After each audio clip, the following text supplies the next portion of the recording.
everyone, it's Justine, and today I am celebrating the So Suzy Stamps February release as well as doing a watercolor technique.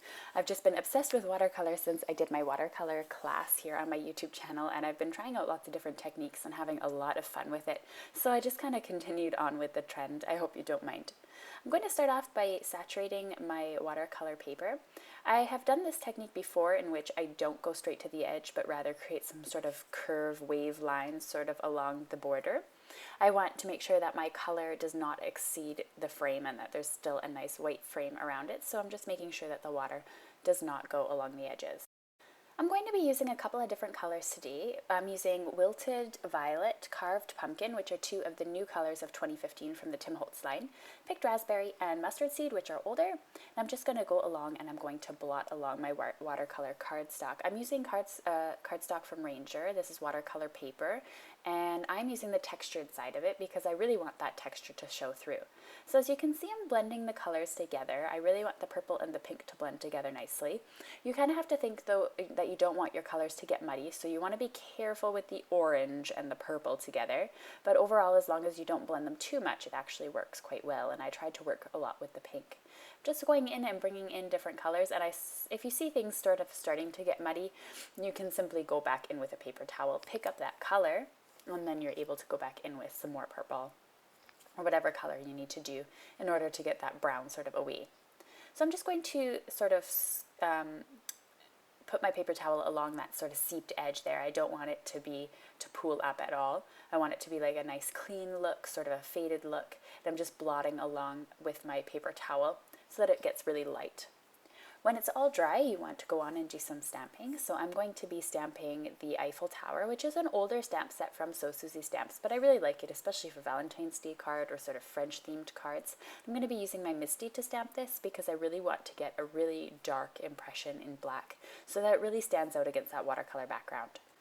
So right now I'm going in with the Memento black ink, and I'm going to stamp this twice. I believe I stamp it twice anyway, the first time, and then which gives still a really great impression, but if you stamp it twice, you'll see the difference in just a second and how really vibrant that is. And I think it was slightly off. I think my cardstock might have moved a bit there, which is why it's so dark, because I think it shifted just slightly, but overall you can't tell, and it still looks fantastic. I wanted to create a background of the X and O's, which is a new stamp, so the Hugs and Kisses from So Suzy Stamps, and I wanted to mask it off, but I was being lazy here. Now, if I were to go back and redo this card, I would have created a mask over the Eiffel Tower and then done sort of random stamping along the background, and I probably would have been a little bit more organized with my random stamping, but instead I just took a piece of masking tape and I went along the sides and stamped the X and O. At first, I actually didn't like the way that this card turned out, but after a while, it actually grew on me. I just thought that the X's and O's were not done in a really great random pattern, and I probably would have created a mask for the next time and just random stamped a little bit neater and in the sort of a pattern, if that makes sense. But overall, I still liked the way that it looked, and I thought I would keep this for the release because it did grow on me, as I said, and I actually really like the background, and I love the stamps that go with it.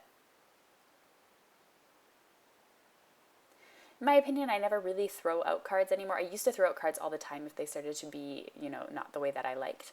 But I have learned that you can always make a card work, and that this is one of those perfect examples. I actually ended up really, really liking it. The last thing I had to do was just glue this card panel onto a card base. Now, usually with watercolors, I like to mount them on 3D tape because it tends to warp the whole card, but I decided to just put this card between a heavy book and mount it onto some black cardstock from Simon Says Stamp. So that's the end of today's video. I hope you enjoyed this card tutorial and that the watercolor techniques are inspiring you. All the supplies used are linked to below in the video description or on my blog, which you can access by clicking at the top of the video or in the description. On the right hand side, you can click the subscribe button to subscribe to my channel, and if you click on the moving video, you could check out my last video featuring So Suzy Stamps.